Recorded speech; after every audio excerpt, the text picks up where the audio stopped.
Today I'm showing you how to create a new partition on your Windows 10 or 11 hard drive. Let's get started. Step 1. Open Disk Management.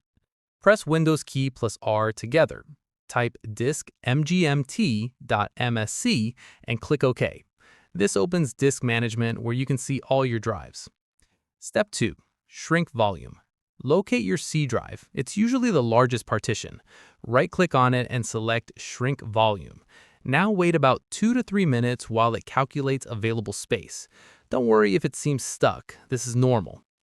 Once the window appears, you'll see the available space.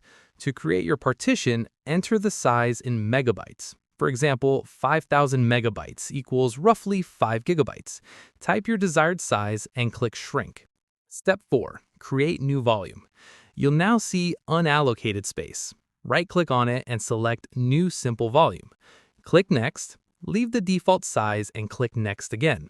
Assign a drive letter like D or E, then click Next.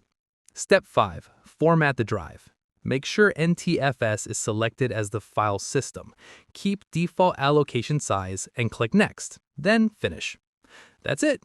Open File Explorer and check this PC. Your new partition is ready to use. You've successfully split your hard drive without any software.